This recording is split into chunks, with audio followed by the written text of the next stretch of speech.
Olá a todos, esta é mais uma aula do componente curricular Manejo e Conservação do Solo e da Água, da Universidade Federal do Sul da Bahia. Meu nome é João Batista e sou professor desse componente.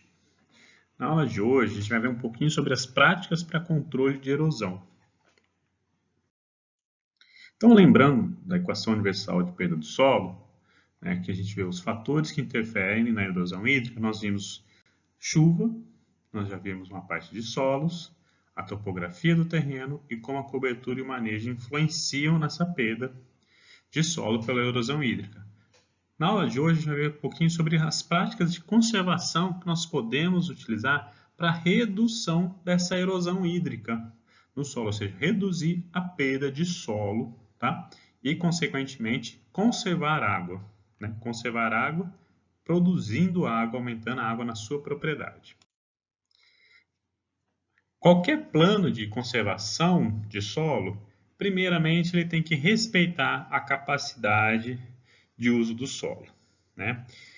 O uso adequado da terra é o primeiro passo para você conservar o seu solo.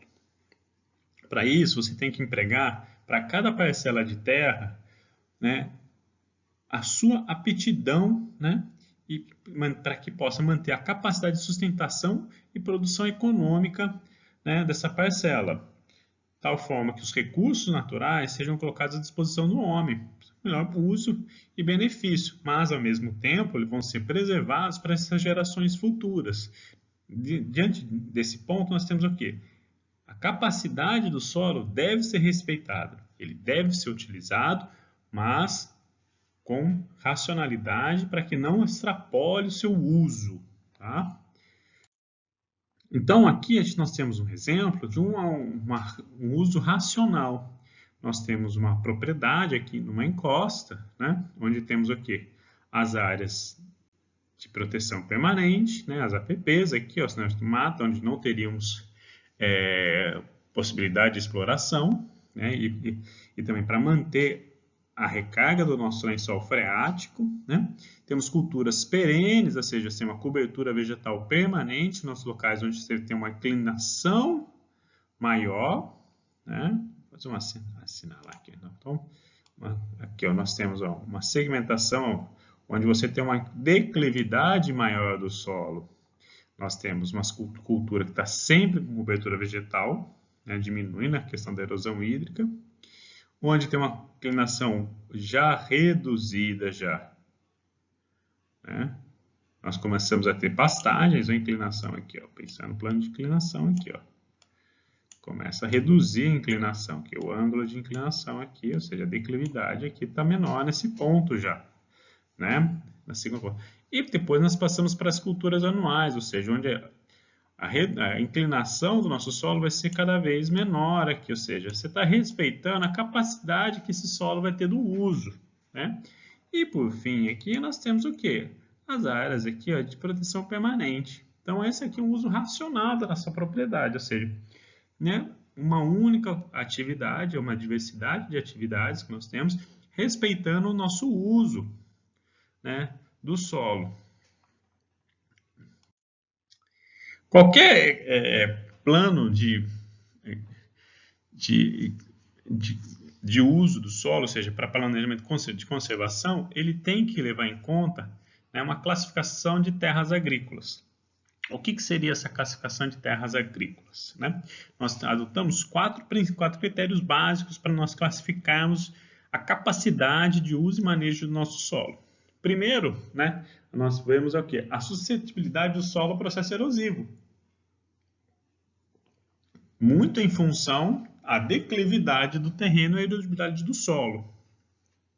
O segundo critério que nós adotamos é a capacidade produtiva do solo, de acordo com a fertilidade, o excesso ou não de água no seu solo, pela questão se o solo é bem drenado ou mal drenado, a acidez do seu solo, se é alcalino o seu solo, a capacidade de mecanização da área, né? Considerando também a quantidade de pedras que existe no seu solo, isso dificulta a exploração do seu solo. Bom, a profundidade que o seu solo tem, se o solo bem formado ou em baixa profundidade você já tem, em pequenas profundidades você encontra rocha, isso dificulta também, né? E, por fim, as condições climáticas, né, que aquele local tem, principalmente com relação à distribuição do regime pluviométrico, né, o volume de chuvas e essa distribuição de chuvas ao longo, né, do tempo. Então, a partir desses 4 princípios, né, desses 4 critérios, né, que é a questão de erodibilidade do nosso solo, a capacidade, a fertilidade do solo e condições de acidez do nosso solo, mecanização do solo e, por último, as condições climáticas, nós classificamos o solo, né, em 8 classes. Né? Ela é uma classificação adaptada da Sociedade do Departamento de Agricultura dos Estados Unidos e não foi feita uma adaptação para a nossa realidade aqui no Brasil. Ela abrange essas 8 classes, onde as classes 1 a 3 elas são apropriadas à agricultura. A classe 4, existe a possibilidade de agricultura intermitente, ou seja, não intensiva, mas principalmente é utilizado para pastagens. A classe 5 a 7 são apropriadas a pastagens e reflorestamento. Né? Nesse reflorestamento se inclui aqui a produção em silvicultura, como o eucalipto. E a classe 8 são as classes, né, de área de plantação permanente que não devem ser utilizadas para exploração econômica. Então aqui nós temos um quadro que faz um resumo dessas classes. Né? Temos aqui as classes de capacidade de uso, de 1 a 8. Né? Aqui é o aumento da intensidade de uso, ou seja, a cada vez que nós iremos à nossa direita, aqui nós estamos aumentando a intensidade de uso, né? Ou seja, para um uso moderado, para um uso mais intensivo aqui. Né? E aqui estão as classes, eu fiz uma questão de colorir aqui, ó, por exemplo, a classe 1, né? Ela é apta para qualquer cultura, sem a prática de conservação ou correção de solo. Né? Então, aqui ó, ela vai até muito intensiva a coloração dela aqui. Então, ela permite a exploração por qualquer cultura, né, que se adequa à localidade ali. Né? Então, ela e não precisa prática de conservação e correção de solo. Na prática, é muito difícil esse tipo de solo, desse tipo de classe ocorrer. Né? São pequenos talhões que ocorrem disso daí, muito individualizados. A classe 2, né, que é apta a qualquer cultura, só que agora tem que adotar práticas simples de conservação do solo e correção do seu solo. Né? Ou seja, o cultivo intenso aqui, desde que adote práticas de conservação e correção do solo. Classe 3, né, ou seja, você vai ter essa exploração para a parte agrícola, né, para cultivos agrícolas, porém, aqui ó, já envolve um pouquinho mais de complexidade, né, de prática de conservação e correção, mas é possível esse uso, né, com cultivo moderado. Então, à medida que nós vamos descendo aqui, nós vamos restringindo o nosso uso. O quarto uso, né, a classe 4, cultivo com mínimo de envolvimento do solo, praticando práticas de conservação do solo bem complexas, né? E ela é bem limitada. Já é mais utilizada aqui para a questão de pastagem já, né? É permitido o cultivo agrícola? É permitido o cultivo agrícola, mas para as pastagens se encaixam melhor. As classes de 5 a 8, né? Ou seja, que são as mais aptas a pastagens, né? E a parte de reflorestamento também, ou seja, para exploração de silvicultura, né? Então, ó, você já indica essas culturas, essas ações que devem existir práticas de conservação de água e solo, né? E a cada vez mais vai reduzindo aqui, ou seja, quando nós chegamos na classe 7 aqui, ó, são apenas para passagens bem manejadas, onde você tem grande quantidade de práticas de conservação, né, do seu solo e também das pastagens, tá? Utilização de culturas perenes também é muito interessante, arbóreas, para que você tenha sempre manutenção constante na cobertura no seu solo para diminuir a questão da erosão. E por último, aqui a classe 8 são impróprias para exploração. Né? Eles vão servir basicamente com as áreas de preservação permanente, as nossas APPs. Então aqui tem um exemplo de uma classificação de uma propriedade, ou seja, as melhores áreas aqui, né, são a classe 1, nós temos, vou fazer uma seleção aqui em vermelho, ó. delimitada aqui, ó. As outras áreas, ó, classe 2 aqui para adequação, né? Ó, uma outra classe 2 aqui do seu solo, né? Temos aqui uma classe 3 aqui também de adequação e por aí vai. Olha aqui, ó, classe 8, ou seja, aqui é basicamente onde nós temos, tá? Isso aqui é um rio, com certeza, né? E aqui temos a nossa mata ciliar, aqui está passando um rio, ó. Bem nítido isso, aqui é a mata ciliar, aqui no entroncamento, ó, aqui outro rio passando aqui, e é determinado, seja, como classe 8, ou seja, área de preservação permanente, né, ó, o rio passando aqui. Então, essas áreas de preservação permanente são locais, ó, o topo do morro, essa localidade aqui, classe 8, né, ou usos mais restritos aqui, ó, a classe 7 aqui, ó, visivelmente uma área mais inclinada desse terreno, ou seja, dificultando a parte de mecanização, dificultando essa parte, o potencial erosivo é muito alto, então sempre tem que utilizar adição de pastagens. Por que a pastagem? Porque a pastagem, ao longo do ano todo, ela sempre vai ter cobertura vegetal, diferente de uma cultura agrícola, quando você faz a colheita. Mesmo no plantio direto, né, você precisa de deixar a palhada morta, mas se o local for muito inclinado, né, a partir do momento que começa a ocorrer precipitação e escoamento superficial, o escoamento superficial pode levar essa palhada morta, né, por ação cinética. Aqui temos um trabalho, né, realizado no Piauí, né, foi uma orientada minha que fez, a Caíse. Ela pegou, nós classificamos, né, o estado inteiro para quais tipos de aptidão de uso o estado do Piauí tem. Então, nós pegamos, né, toda a parte de topografia do terreno e classe de solo para fazer esse mapa, né? Onde nós podemos ver aqui, ó, que não existe praticamente a classe 1.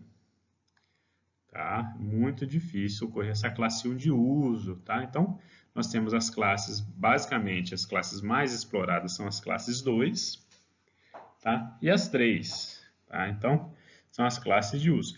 A classe 7, 8 são mais classes mais restritas e fica muito difícil a visualização no mapa de uma escala como essa, né? Onde você olha na escala aqui, ó, desse ponto a esse ponto tem 200 quilômetros de distância. Então, de um ponto a outro é muito grande essas áreas aqui, para a gente identificar pequenas áreas aí de preservação permanente, tá? Então, para ter uma ideia de como a gente poderia fazer a exploração.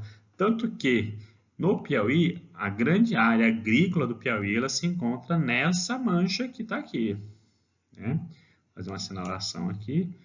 A área agrícola do Piauí, né? Ela se encontra nessa mancha aqui. Tá? E temos uma pequena parcela também nessa outra mancha aqui, né? Que aqui é mais próximo de Teresina, né? Próximo de Teresina nós temos outros tipos de exploração aqui, mas a grande área de produção de soja, produção de grãos no Piauí se encontram nessas duas manchas aqui. Então, as práticas de conservação para controle, ou seja, quais práticas nós devemos adotar? Então, nós vimos aqui a capacidade de uso do nosso solo. Como é que nós devemos classificar o nosso solo a partir dos usos? Ou seja, a partir da questão de erodibilidade do nosso solo, né, do potencial de fertilidade do nosso solo, da capacidade de mecanização e de condições climáticas, nós definimos qual que seria a aptidão de uso, né? Mas quais as práticas de conservação devem ser adotadas para que as práticas, né, essa classes de uso, as classes 2, 3, 4, quais práticas devemos adotar para que possa ser feita a exploração desses solos, né? Então, as práticas de conservação, elas se dividem em 3. São práticas edáficas, que elas fazem a modificação e utilização do sistema de cultivo. São práticas vegetativas, né, que alteram o tipo de cultura e a vegetação na área.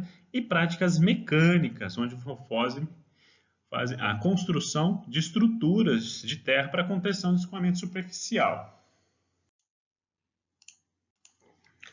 Então, a primeira prática edáfica que é colocada aqui é controle de queimadas.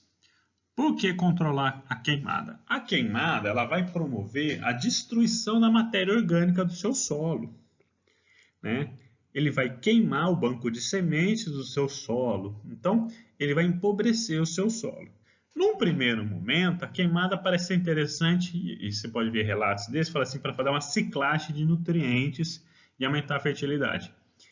Num curto espaço de tempo, aumenta a fertilidade. Por quê? Você pega aquela matéria morta que está na cobertura do seu solo, queima ela e vira cinzas.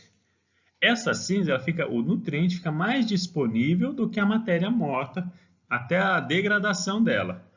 Porém, né, como você removeu a sua cobertura vegetal, a partir do momento que começa a ter uma precipitação e escoamento superficial, você tem uma lixiviação dessa quantidade de nutrientes. Além do que, no processo de queima, né, da queimada, você tem a volatilização de alguns nutrientes, você tem a perda por volatilização e a redução da matéria orgânica do seu solo. Tá bom? Então, a prática da queimada nunca é legal. Tá? Num primeiro momento, num curto espaço de tempo, pode até aumentar a fertilidade, só que a longo prazo não traz nenhum benefício para o solo. Outra prática edáfica é a adubação verde. O que seria adubação verde? É você introduzir uma cultura, como está aqui, uma gramínea, para que ela faça somente a proteção, né, do solo contra a ação da chuva. A função dela é essa. Né? A partir do momento que pode ser feito um controle mecânico, aqui passando uma roçadeira para remover, cortar essa área aqui e deixar a própria vegetação morta ali, ou seja, para que ela possa cumprir uma função de proteção. Algumas adubações verdes específicas, né, por exemplo, no plantio direto, é adotado algumas plantas leguminosas, que elas fazem a fixação do nitrogênio, aumentando a quantidade de nitrogênio na sua propriedade, no solo. Aumentando essa quantidade de nitrogênio, aumenta a fertilidade do seu solo. Consequentemente, quanto maior matéria orgânica no seu solo, né, vai aumentar a capacidade de troca catiônica do seu solo, né, favorecendo a fertilidade que o seu solo pode adquirir. Outra prática edáfica, ou seja, a adubação química e a calagem. A adubação química, ela vai aumentar a fertilidade do seu solo. Se aumentar a fertilidade do seu solo, acontece o quê? As plantas têm maior capacidade de crescimento e produção de folhas. Aumentando a capacidade de crescimento e produção de folhas, aumenta a proteção do seu solo contra as ações hídricas, né? Ou seja, a ação da chuva e do escoamento superficial. Então, a adubação química é uma prática que deve ser adotada para que mantenha a fertilidade em altos níveis, para que a vegetação possa estar sempre vigorosa, aumentar a produção, a produtividade da área, tá? E fazer a proteção dos seus solos. Outra prática edáfica é a adubação orgânica.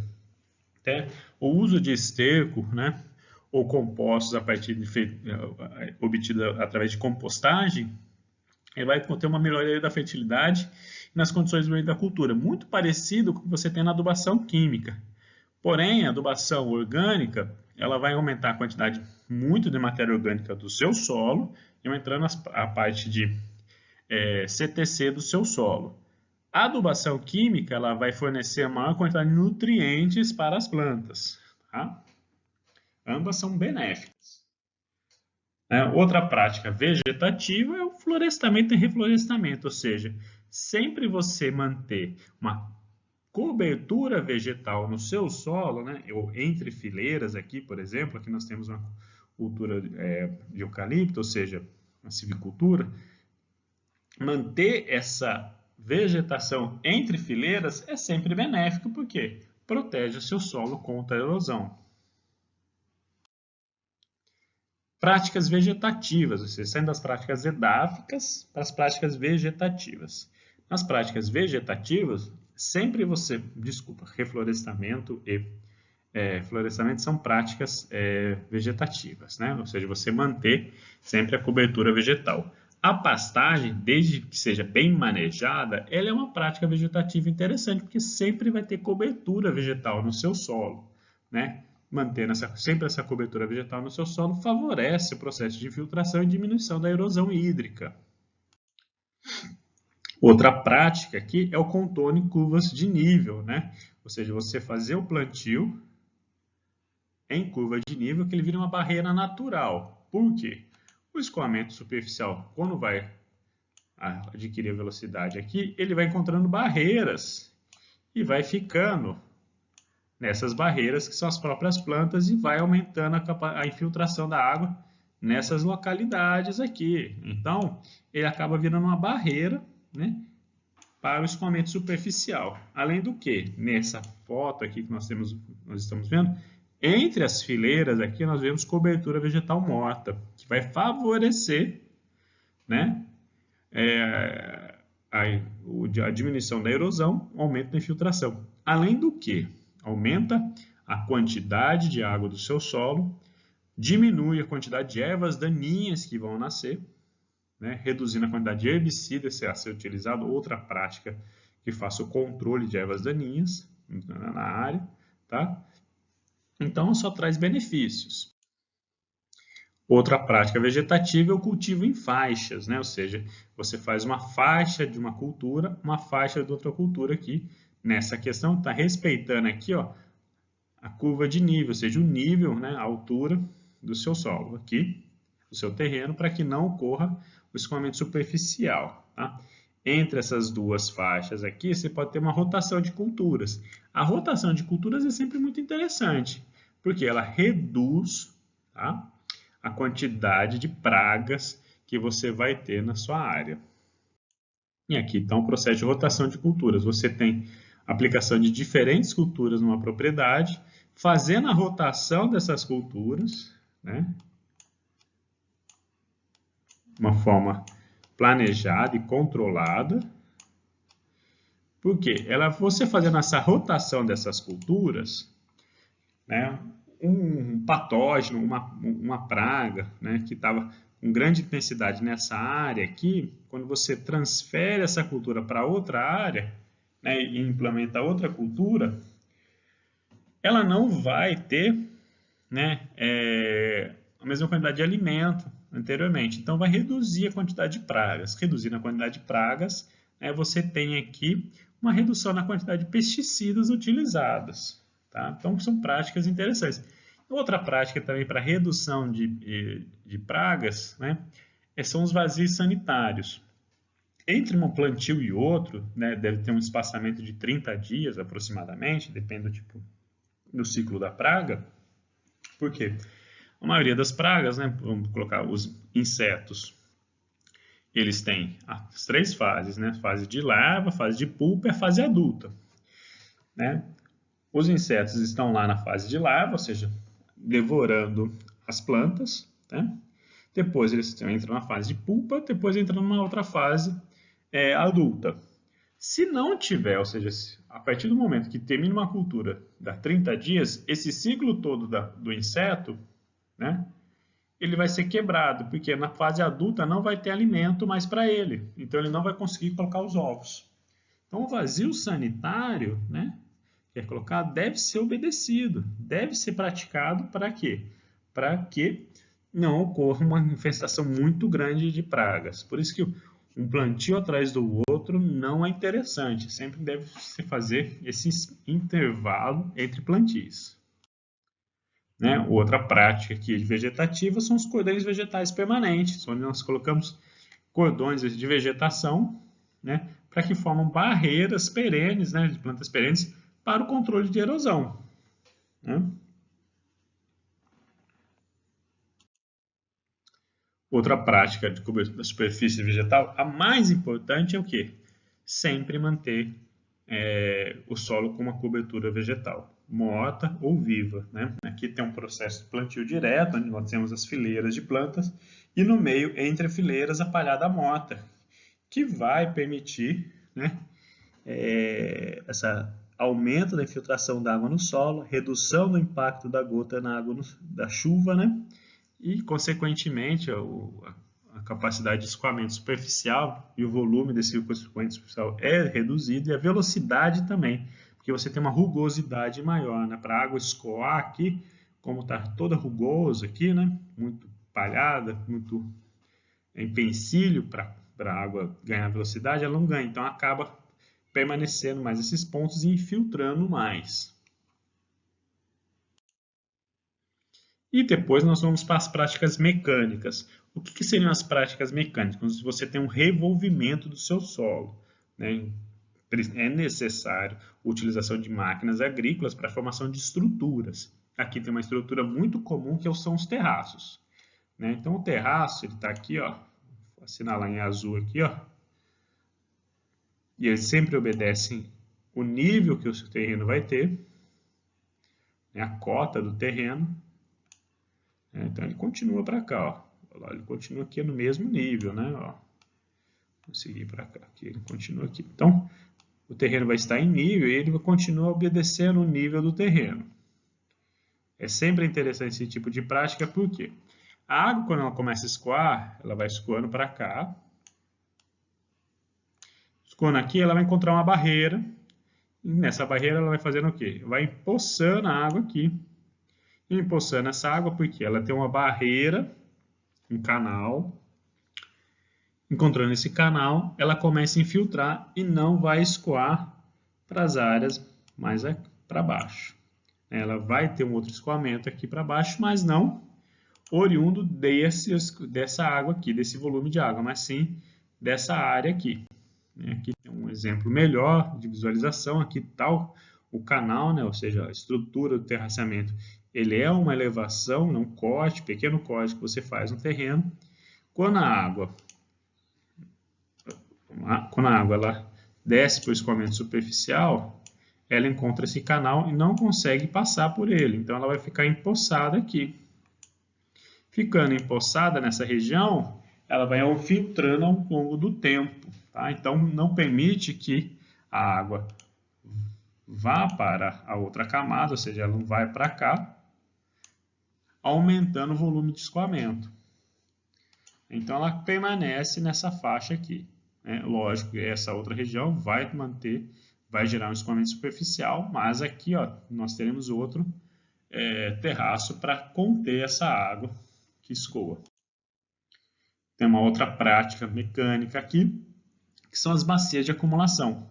São bacias, ou seja, como se fossem buracos ao longo do terreno, né, para que a água se acumule desse escoamento superficial. Em alguns locais são dá o nome também de barraginhas, né? Tem um livro que foi colocado no SIGA falando só sobre os benefícios das barraginhas. É interessante, eles são um livro muito pequenininho, é interessante fazer essa leitura. Então, esse excesso da água vai para essas barraginhas, tá? E essa água infiltra. Ou seja, se essa água está infiltrando, está aumentando a quantidade de água na sua propriedade, na propriedade agrícola, ao invés de cair diretamente no curso da água. Lembrando, essa água aqui, que fica na propriedade, né, ela vai infiltrar no solo e ao fazer a recarga dos lençóis freáticos. Fazendo a recarga do lençol freático, o lençol freático vai promover maior quantidade de água nas nascentes e nos rios. Aqui tem uma prática assim, ó, como é que funciona essas barraginhas, né, ou essas bacias de acumulação. A água ela começa a escoar, né, aqui tem umas setas de água de escoamento. Quando ela encontra aqui nas canaletas, aqui são estradas rurais, essas barraginhas ocorrem muito em estradas rurais, principalmente, nessas canaletas, ou seja, a água vai cair e vai ter um setor de deslocamento dessa água para essa acumulação aqui. Ou seja, então a água sair aumentando o volume ao longo da canaleta, ela é impedida, por quê? Porque tem um desvio disso para aumentar essa água ser acumulada nessas bacias de acumulação, para evitar essa situação aqui, né? Ou seja, uma erosão muito grande numa estrada, impedindo o tráfego de veículos, né? E também ocasionando a perda de solo e perda de área. Aqui está uma estrutura mais detalhada, né? Ou seja, você tem a estrada não pavimentada aqui, você tem um canal de drenagem que está cortando para ela aqui, né? E aqui você tem em si a barragem, né? Aqui. Essa barragem tem uma borda aqui para fazer essa acumulação, né? e para fazer esse acúmulo dessa água nesse ponto. Aqui tem uma imagem dela funcionando, né? Ou seja, a partir do momento que começa a escoar a água sendo escoada aqui, ela tem um desvio da água e ela vai para a bacia de acumulação. Então, vamos lá, ó, a água escoando aqui, ela vai para a bacia de acumulação. A água que está escoando ao longo da estrada, ó, ela vai ter um direcionamento para cá. Então, nós temos uma divisão aqui, né? A água que escoa nessa faixa vai para essa bacia de acumulação, daqui para frente vai para uma outra bacia. Então, ela acaba entrando essa água aqui e, ao longo do tempo, essa água vai infiltrando, né? Terminou a precipitação, essa água vai infiltrando e vai aumentando a quantidade de água na propriedade. Então, aqui temos duas imagens, né? Ou seja, das consequências do uso inadequado da terra e uma etapa de, ou seja, você tem um uso racional do seu terreno, né? Ou seja, aqui está enumerado de 1 a 8 essas práticas, ou seja, terreno nu, apto ao processo erosivo, né? Onde você tem uma forma mais racional, ou seja, utilização de espécies arbóreas para florestamento, ou seja, produção de madeira ou lenha, no caso. Você tem uma região 2 aqui, ó, no terreno cultivado morra abaixo, ou seja, favorecendo o processo erosivo, né? Com uma inclinação alta. No terreno 2 aqui, ou seja, um uso racional, ou seja, plantio em curva de nível, ou seja, que não permite, né, uma barreira natural aqui para que a precipitação não tenha uma velocidade alta. A precipitação não, o escoamento superficial. Né? O 3 aqui, assoreamento do rio, né? Ou seja, porque você está tendo muito escoamento superficial nessa área, tendo muito escoamento superficial, você vai ter processo erosivo, esse sedimento vai ser deposto onde? No rio. E aqui no próximo você pode ver que não tem nem mais rio aqui, enquanto que aqui no uso racional você vai ter, né, essa diminuição do assoreamento. Né? 4 aqui, ó, erosão de vossoroca, né, ou seja, culturas em uso racional, que culturas sendo aplicadas, né, em curva de nível, práticas conservacionistas, ou seja, cordões vegetais, cultivo em faixa. Área 5 aqui, ó, você vai ter o êxodo rural, ou seja, toda essa população que estava aqui, ou seja, que o solo não vai ter mais a capacidade de manutenção, né? Vai acontecer o quê? Vai para a cidade, você vai ter um inchaço dos meios urbanos, né? Enquanto aqui você tem uma distribuição melhor da população em pequenos núcleos e comunidades agrícolas, né? Então, aqui, ó, lavouras, né, os 6 aqui, lavouras cultivadas sem proteção e de uso intensivo e sem rotação de culturas, né? E aqui, ó, pastagens na região aqui. Então, o uso racional, ele vai ter o quê? Você vai ter uma diversificação, tá? E você tem que olhar a capacidade do seu uso, né? Você tem que respeitar o seu solo. O solo deve ser respeitado. Você tem que ver a capacidade que ele vai ter, né, de uso e respeitar essa capacidade dele. Certo? A aula termina por aqui. Obrigado.